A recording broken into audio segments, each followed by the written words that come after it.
following announcement has been paid for by the WZWA Network. Hello, everyone, and welcome to the WZWA Network, and welcome to my review show here of XPW Halloween in Hell 3 from October 22nd, 2022, live from the world-famous Derby Room in Pomona, California. I'm, of course, your host, Karlifornia, once again reviewing Xtreme Pro Wrestling.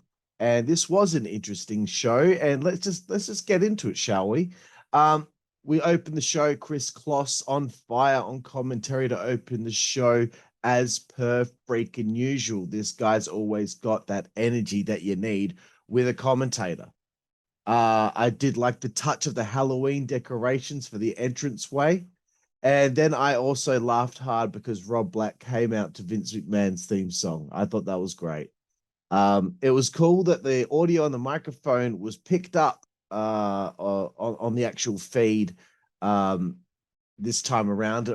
Recent shows at the beginning of the show, the microphone hasn't been coming through the feed, so they had that fixed. But then the microphone kept breaking up. So, but that was funny. But yeah, Rob introduced the show. Thanks everyone for being there. And then we get underway with the first matchup on this show. And the ladies here are opening the show with a death match. It's Ludark Shaitan taking on the legendary deathmatch wrestler, Mickie Knuckles. She's obviously the original queen of the death match. And I'm really glad that she has found somewhere to call home for XPW and at XPW, sorry, Jesus. I've had a long day. They start off the match by drinking alcohol from 2 dildos. This is XPW.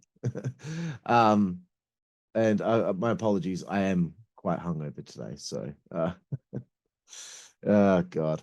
The good thing about this matchup between Ludark and Mickie was, unlike an AEW card, it wasn't obvious who was winning ahead of time for this match and most of the matches on the show. So that's what I liked about this. I wasn't sure who was going to pick up the win here. Props to the camera work from FITE TV. The close-up of Mickie Knuckles' bleeding head early on was a great visual. I thought, Chris Kloss, again, already a great passionate call from him. And Kat Martini, she's got a gorgeous laugh, man. She's so cute. I started to pop that a lot of Mickie's offense on Ludark included jamming objects. Ludark's butt and vagina. They had a table that was really weird. There was like 3 legs to the table. One of the legs was in the middle. And that table did not want to break. And there was a few moments of confusion with the 3 counts and some late kickouts. I believe Mickie when she got pinned in this matchup, she kicked out like straight after, and it kind of the building was a little flat on that because they weren't sure if she kicked out or not.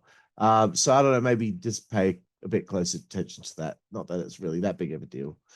And then yeah, and the finish was a bit of a surprise because it would have been cool if Mickie actually went through that table when Ludark suplexed her. But Ludark Shaitan gets the victory. And then after the match, she gives Mickie Knuckles a kiss. And Chris Kloss, first of many on this show, going, oh. They get to a nice tight shot of the commentators. I like it between the matches here. Kat shows off her t-shirt that says fuck Rob Black, and she's just adorable, man. I think I've got a bit of a crush on her. And Chris Kloss is a laugh and a half, bro. He's just very good at his job and definitely one of the best play-by-play guys in the business today. I like that they're plugging XPW TV. You should all check it out on FITE TV. They're hyping up the show in Jersey coming up on November 12th. So I was happy to see a shot of the commentators here. I thought that was cool. Moving forward, Hardbody, a guy I'd never heard of before. I don't know if this, I think this is his debut. It must be, because I haven't seen him before, and I've seen every XPW show since they came back. So he's taking on Drake Younger, who's making his return to the ring here in Xtreme Pro Wrestling. Hardbody on the mic before the match, talking about pronouns or whatever. And I thought it was just a setup for him getting destroyed by somebody, but then Drake Younger came out. Look, say what you want about this guy. Whatever feelings you have toward him and his beliefs and on certain things, like, man, everyone's allowed to believe what they want to believe. You know, that's just me. You know, I don't think he's a bad person. He believes what he believes, and that's fine. Let's not worry about that crap, and let's just worry about the wrestling. I wish people out there would calm down. I was looking on Twitter after I watched this show, and I saw all this hate being directed toward XPW and this show and the people on this show. And I don't really get it, man. Like, if you don't like it and you already know you're not going to like it, then number one, why are you watching it? Number two, why don't you go do something else with your day? And number three, just shut the fuck up, please. Wrestling fans on Twitter, man, like, it's really a problem. They come out with their pitchforks, dude, and it's just too much. Take it easy. It's just wrestling. It's just wrestling, man. It ruins it. It ruins the experience being a wrestling fan on the internet, because everywhere you turn is people like this all over the place. Stop being negative. Go do something else with your time. Shit. So Drake is here, and he must be stoked to get back out there and perform again. He looks like he's in great shape. And again, if people want to rip on this guy, look, everybody deserves the right to make a living doing what they want to do. You know, if you don't like it, don't watch. Okay. But he looks in good shape. Hardbody out of the gate getting a shot with the light tube. The cameraman didn't really pick up the dive to the outside, but he got the heat on Drake early on in this match. A great spot with Drake hitting the tube on Hardbody on the way down, because Hardbody was doing a front flip off the top rope whilst Drake was sitting on a chair. As he was on his way down on that front flip, boom, he hit him in the back with the light tube, and Hardbody broke through that open chair, which was nuts. A great running Death Valley driver through the pane of glass in the corner.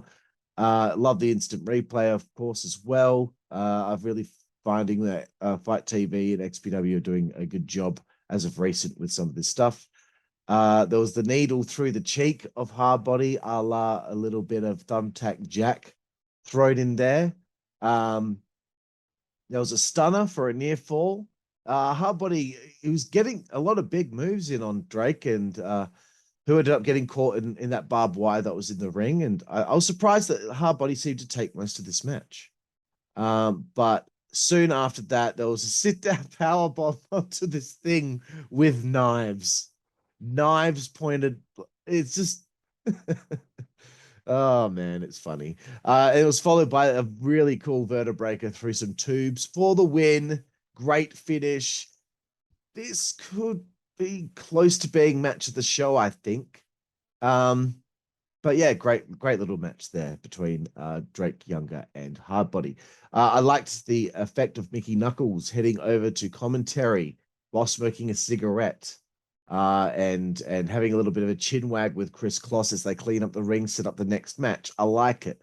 I like doing things between the matches to keep the viewer invested instead of just sitting there watching the hard cam pointed at the ring as they clean up the whole time. It did happen a little bit on this show, of course. And look, it's unavoidable. But one thing I will say is that, because I think I've suggested it before, but Angel was main eventing this show. And there might be a lot of people out there watching the show and watching this pay-per-view that might not have seen Angel from the original XPW. So I think it would have been great during one of these gaps if maybe you put on an old match of his just to highlight him, or even just a video package of Angel and you know, his past in XPW, who he is, what he's all about. then learn, maybe a little bit of a nudge, show who Crack is as well, who obviously showed up later on in the show. And then when that reveal would come later on, then maybe that uninformed viewer might be like, oh, shit, okay, cool.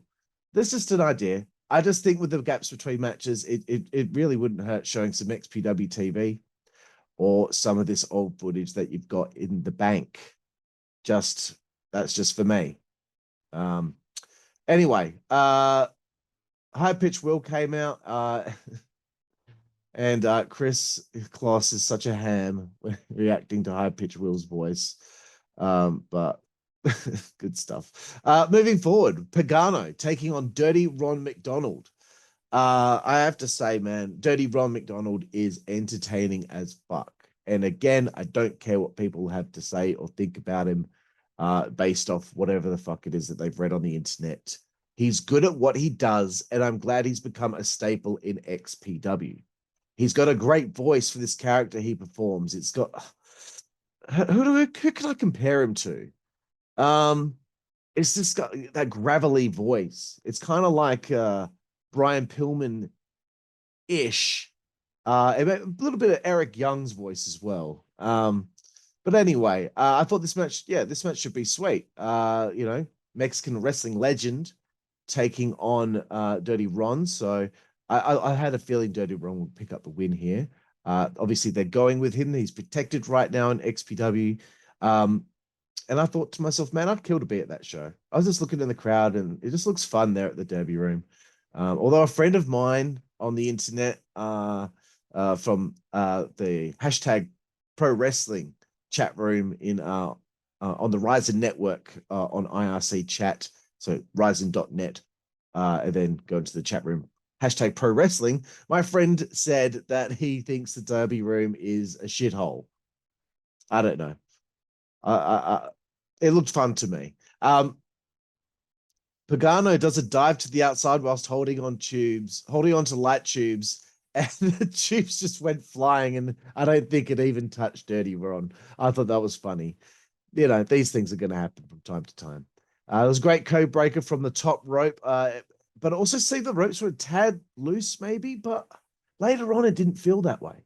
I'm not sure. It just looked because they looked fine to me, but Pagano didn't seem 100% comfortable doing his springboards. There was a great Frankenstein onto that folded out chair. This was a great match, to be honest with you. Pagano with a sweet Emerald Fusion onto thumbtacks. And then I don't know what this move was, but it was like he was doing a backdrop, but it kind of turned into a bit of a bomb. I don't know. It's hard to explain, but he hit it onto the barbed wire chair, and I thought that was pretty hectic. The burning elbow drop from the top rope. I've seen people try to light things on fire before whilst jumping off the top rope, and a lot of the time it doesn't seem to work out very well, but this looked really good. So Dirty Ron hit a burning elbow drop from the top rope.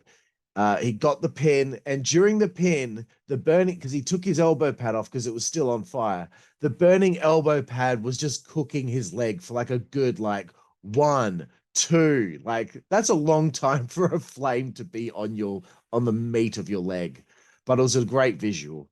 So man, Dirty Ron and Pagano, or Hardbody and Drake Younger, may have had the matches of the show here.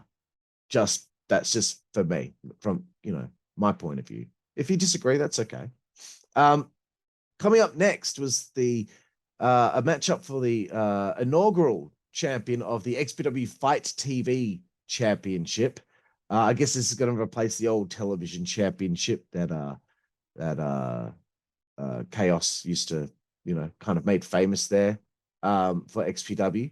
But it's a 6-man gauntlet. So you could be eliminated by pinfall, thrown over the top rope, what have you.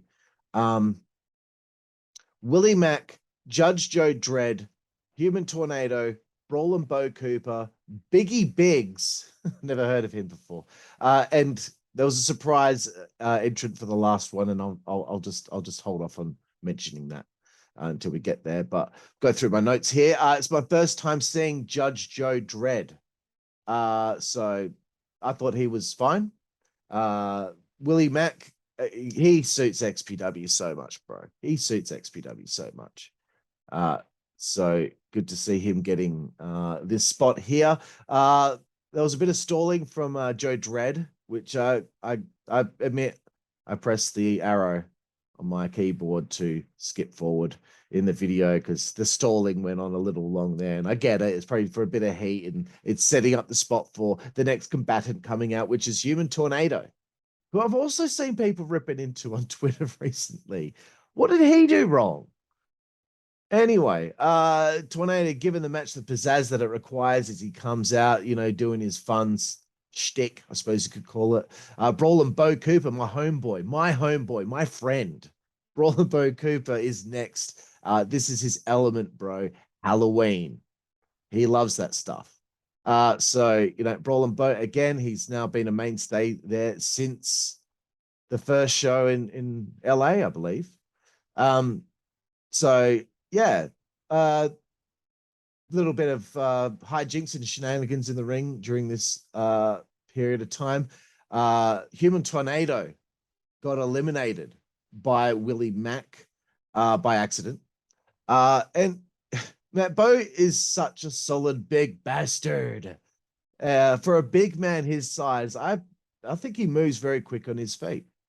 And I thought he kind of, and not just because he's my friend, and he got interviewed on the Insider's Edge podcast, which you can check out on this YouTube channel, but I think he shined the most in this one. I popped huge for that Bronco Buster by Bo on Dred. Out next was Biggie Biggs. I'd never heard of him. I swear some other people were announced for this match. I swear.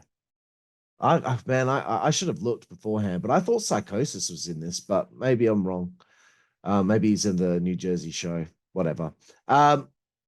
So Bo eliminates Dred, and then Bo is eliminated by Willie Mack. Then Mack stuns Biggs. Biggie Big. Is it Biggie Biggs? Yeah.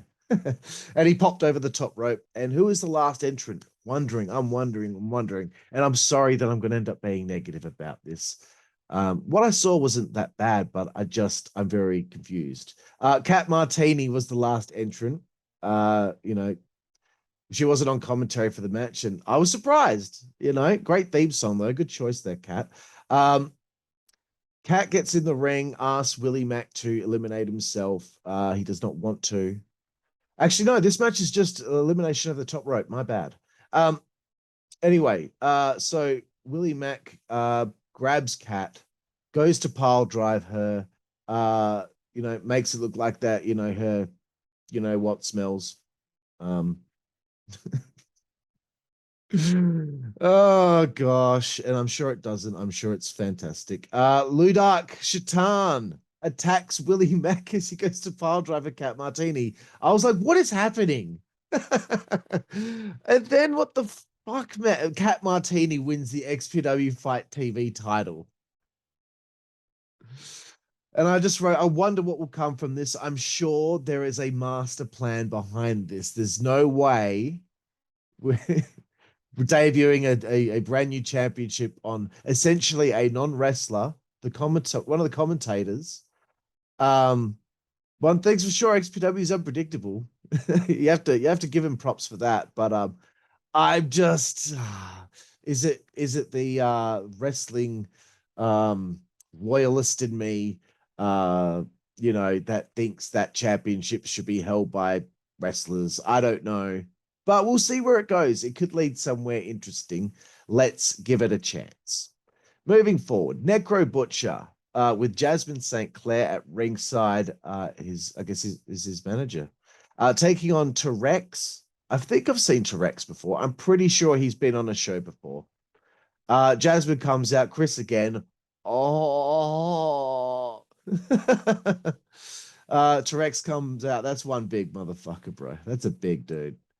Okay, hang on. I gotta have a sip of this first before I say my next thing. Match hadn't really begun yet. Necro's on the outside, and some fucking crowd member throws a chair at Necro's back. That stuff boils my blood, man. Like, they're there to entertain you, dude. What the hell is wrong with you? Not even halfway through the show, and you get kicked out because you're being a dickhead. Fuck you. He threw a chair at Necro. He got kicked out. You stupid fuck.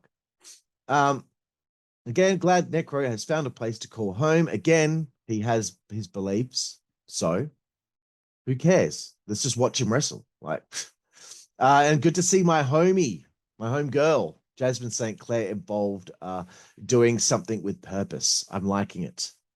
The match was essentially about a lead pencil. And I thought that was interesting. It did get a little long in the tooth, I must be honest, but Terex was just opened hard way with this pencil. Finally, Terex got the hold of the pencil, snapped it, but they've gone all the way around the ring for ages. And Necro was just constantly hitting him in the face with this pencil. Terex then starts stabbing Necro in the head with the fork. And then Terex is this great splash off the second rope. Got a rope break, thank you to Jasmin St. Clair. And I thought Necro needs to win. And then I guess Terex had laid out Necro. And then Danny Ramirez went to count, but then he wouldn't count the 3 count. And I was like, what is going on? Why is Terex being screwed here? What is going on? Jasmin, a few kendo shots to Terex as well. You guys have got to get the valets, the ladies on the outside, and I'm going to mention this later. You got to get them in there to practice these things first, okay? You got to show them how it's done, okay? Because she swung it like a baseball bat and it went over the top of his head. You should have taught her to hit downward. Someone, you got to get the girls to practice some of these spots, okay? And I'm going to talk about that later. You got plenty of great minds there behind the scenes that can show them how things are done, and you know, mistakes happen, but still, practice makes perfect. So anyway, back to this. Terex was knocked down because Necro had locked him in a sleeper hold. It was a really weird looking sleeper hold, though, and he was just choking him. And it just took forever for Terex to go out. And I just think there should have been a better finish than this, guys. Like, it went really long, this part, and it should have just been like, he wouldn't make the count. You know, Jasmin hits Terex with the kendo stick, and then Necro should have like just locked in a real good sleeper on him, you know, while she's still hitting him with a kendo stick or whatever the hell. And then, you know, choke him out or whatever. I don't know. I don't think that the finish was good. I'm sorry. But Necro gets the win.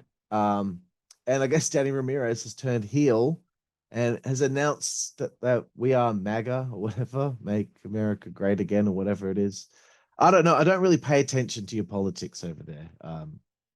To my American viewers, I don't get involved with that stuff. I don't care. But anyway, I guess this is a thing going forward now. This is like, maybe this will be a little group, the heel referee, with Necro Butcher and Jasmin St. Clair. Hilarious. Anyway, coming up next, the Pumpkin Patch Death Match. Sage Sinn Supreme taking on Sawyer Wreck. I've seen Sawyer one time for GCW. I think it was Tournament of Survival. She was in a scramble match. And I've seen a little bit of her online and all that. So I'm a little bit aware of who she is. Sorry, I'm having a hard time putting my words together here today. But I think Sage Sinn is an attraction, and I think, you know, I'm down with her shit, basically. I think she's going to be a good attraction for XPW in their women's division going forward. So yeah, I think Sawyer Wreck totally suits XPW. She's so tall, man. Yeah, it's and I'm not complaining. The legs are fantastic. The match was good. I think after this match, though, I thought to myself, we need a palate cleanser. Maybe a bit more of a regular wrestling match. You know how the last show we had like different flavors. We had a bit of comedy. We had the Juventud. Is it TJ Perkins? I think his name is. We had that match was kind of like a technical high flying. I think we need the different flavors throughout the shows. This seemed a little too same. Everything seemed like just a death match or a hardcore match. I think we needed those flavors. Just saying. Because I don't know, by the end, you know, you got a King of the Deathmatch championship match, and maybe this is just what it's like as a deathmatch wrestling fan. You're used to most of the matches being like this, but I just think less is more on a show like this. You know, if it's a deathmatch tournament, then fine, but that's just me. But yeah, anyway, great visual again of blood going down Sawyer Rex's face. And Sage Sinn's hair got stuck in the wire and it looked brutal, man. And these two just tortured one another. It was pretty messed up. So Sage Sinn gets put in the corner. Sawyer Rex puts a skewer board, you know, there's skewers sticking out of this board, and she puts it face on and then does a front flip onto this thing. Man, Sage had like this bit of skewer stuck in her arm. She tried to get it out. Sawyer tried to get it out. Sage ended up going to the outside, and the referee was trying to get this skewer out of her arm. Bro, Patrick Hernandez put his mouth down and managed to get the end of the skewer in his teeth. The visual of him pulling it out of her arm, sickening. But well done, Patrick. You did a good job there, mate. Suplex into Tax, glass and candy corn. Come on, you got to love that. And it was a great finish, actually. It probably, no, the Drake Younger finish was probably the best one on the show, but this is very close to having the best finish of the show. And it's a big win for Sage Sinn Supreme. Right, coming up next. And look, man, I've reviewed every single XPW show since Rebirth last November. Okay. More often than not, I have been very positive. I really have been enjoying XPW, but I'm going to complain a little bit here, and I'm sorry, but I have to. This is a review, you know. And don't get me wrong, I enjoyed this show, but okay, Rob Black comes back out. He mentions MASADA. There's a problem with MASADA, and then Vampiro came out, and Rob Black's talking about how he has to take the belt off MASADA. And then Vampiro gets to the mic and starts talking up Rob Black and XPW and all this stuff. And I just thought this was starting to get confusing. And then Vampiro was announced as the new world champion. And I was still a little confused because I thought to myself, man, I thought Vampiro couldn't really wrestle very much anymore because of his brain traumas and bad neck and back and all that stuff. But anyway, so I was a little confused. And then MASADA was there and he had the belt on him. And I was just right again, fuck me, I'm confused. MASADA is pissed off at Rob. He lays out Rob. And then Vampiro gets thrown out by MASADA. And then they start fighting and the world title match is on. And I was just so confused about this whole thing. Like, was this just like mind games from Rob Black? Is he trying to target MASADA? And I don't know. Yeah, I was just confused. Anyway, I'll stop saying that word. But again, surprised to see Vampiro actually working here. But clearly they were protecting him by making most of the match a brawl through the crowd. Vamp did go off the top rope, and I can't believe I saw that. I really thought his body was all messed up and he couldn't do stuff like this anymore. But, you know, he kept it simple, and MASADA ended up getting the pin on Vampiro with a small package. That's my homeboy MASADA, by the way. And I read also recently on Twitter, people would rip it into MASADA. I've never read anything bad about that guy. I interviewed him. I thought he was a cool guy. I don't know what everyone's problem with MASADA is. Like, what's your deal, everyone? I think he's a great guy, and he's a hard worker. Anyway, MASADA retains. Then Vampiro is pissed off at Rob Black and calls him out. And then he says, you know, you used me as a pawn in your situation with MASADA. And I'm like, but you're just saying his praise before the match. I was so confused again. Vamp plugs the next show. And then he wanted another match with MASADA. Rob Black eventually gives him a match with, I don't know. I'm just confused as to what was going on. Again, I said the word, but it was the complete opposite of the prior promo. And I have to say, it went on too long. We could have got to the point way quicker here. I don't know if there was a miscommunication or anything like that, but it just went on too long. I'm sorry. Time for the main event of the evening. XPW King of the Deathmatch title. It's a ladder match. You wouldn't know it watching the match because it didn't appear that anyone was attempting to climb a ladder for the whole matchup. It was just a death match, but at the end, someone made the decision to climb the ladder and grab the title. I'm not trying to pick on your Angel and SHLAK, but there is a certain psychology to a ladder match, and that's okay. You know what? I get sick and tired of people climbing the ladder and then they try and reach for it when they're on the first rung and they reach again. You know, it gets a little old. I will say that. So, you know, it was a bit of negative feedback there, but at the same time, it's understandable that you probably didn't want to spend the whole match doing that dumb spot. Anyway, I can't believe Angel is back again. Would have liked to have seen some footage of Angel, the hardcore homo from back in the day, and he's taken on SHLAK, the champion. I like the wedding dress that Misha Montana was wearing, but that means I was robbed of Misha Montana showing off her hot bod. I'm a male. Nothing wrong with finding someone attractive, okay? Oh, you know what people are like. You're objectifying her. She's hot. She knows she's hot. People who are hot like knowing that people think that they're hot. That's why they became hot in the first place. Anyway, this should be interesting. And I did laugh at Chris Kloss saying he's still hardcore, and I guess he's still a homo. But yeah, SHLAK was brutalizing Angel early on in this match. Also popped for Chris Kloss saying SHLAK not giving Angel an inch. I love that kind of humor. Mahi Stroll cradled by SHLAK Saber Jr. Okay, so SHLAK is dominating this match, and out of fucking nowhere, Crack. I always laugh at his name. Crack comes out. He used to be in, Rob Black's Black Army back in the old XPW and was Angel's former life partner or something like that.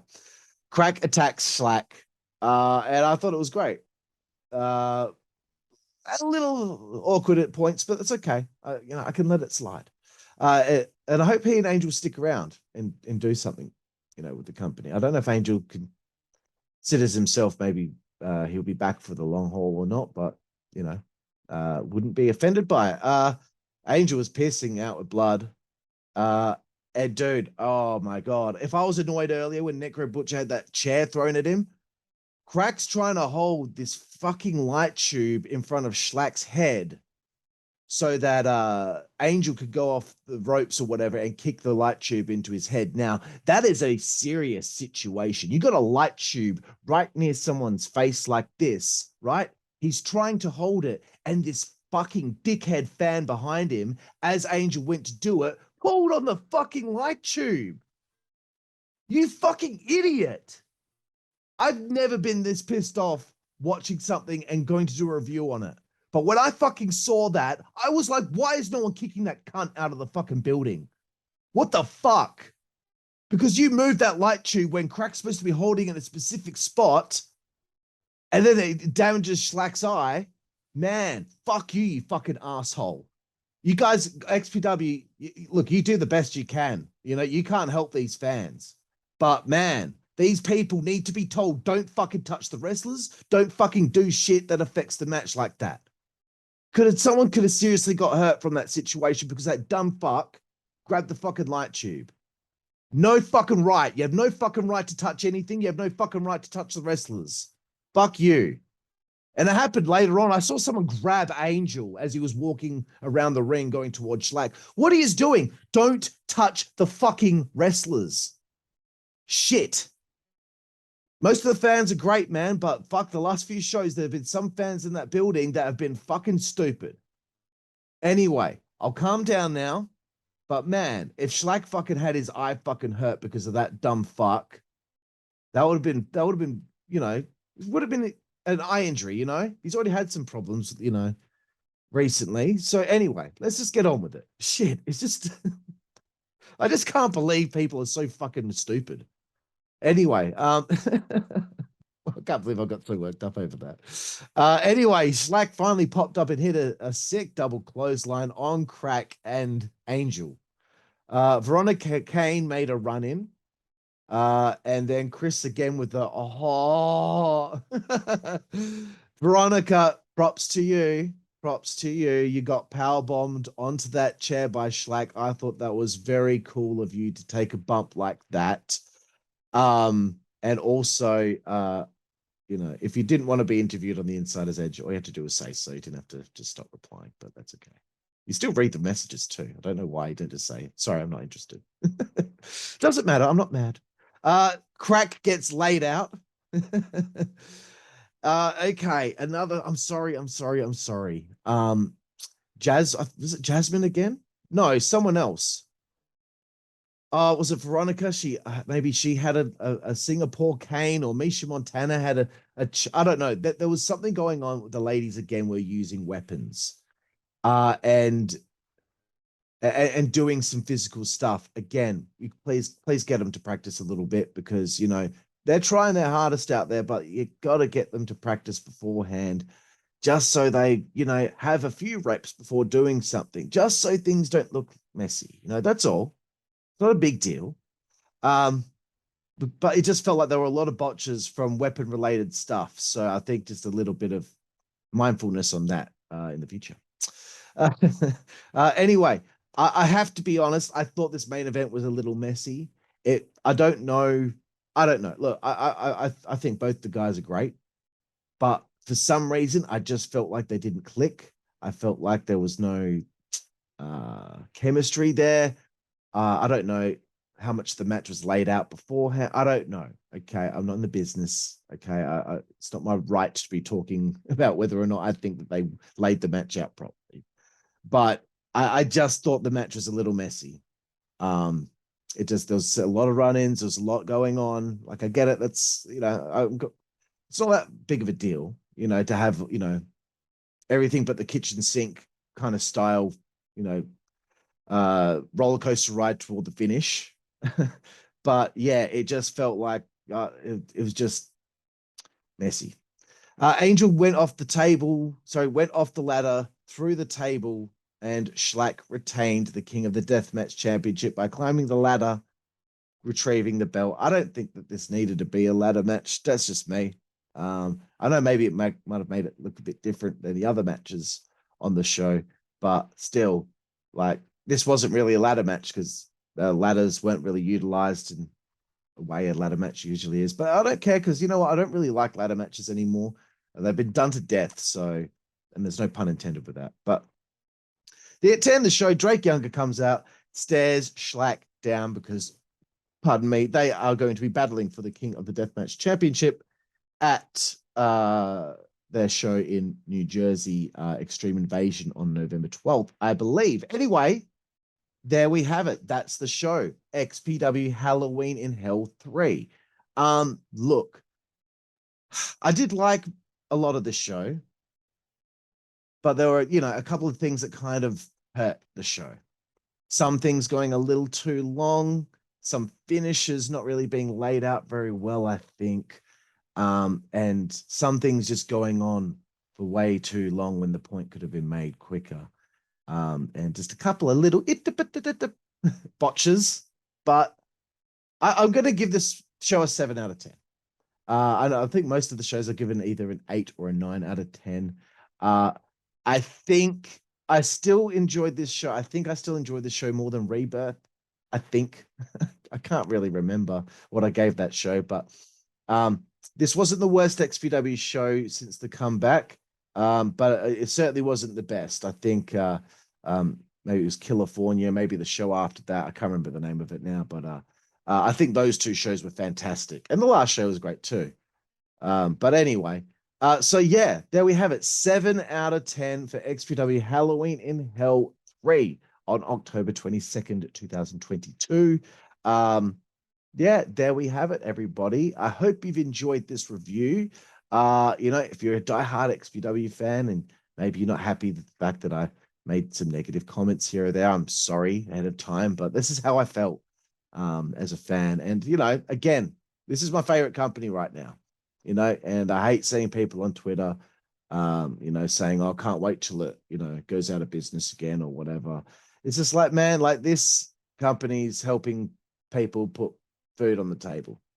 Like, if you don't want to watch it, then don't watch it. If you don't like it, that's okay. Go do something else. Go watch GCW. Go watch AEW. Go do whatever it is that you want to do. Okay, just give it a rest. So looking forward to doing the review for the next show for XPW Extreme Invasion on November 12th. I'm Karlifornia. This is the WZWA Network. Please check out our t-shirts on prowrestlingtees.com. All the links in the description, of course, where you can find the WZWA Network everywhere. If you like this, please subscribe. Please click the thumbs up and let us know if you like this one. Thank you, everyone, and we will see you down the road. Thank you. Network, that's the way we play. Good God Almighty. Network, that's the way we play.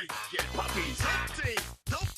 Network, that's the way we play. Get. The following announcement has been paid for by the WZWA Network.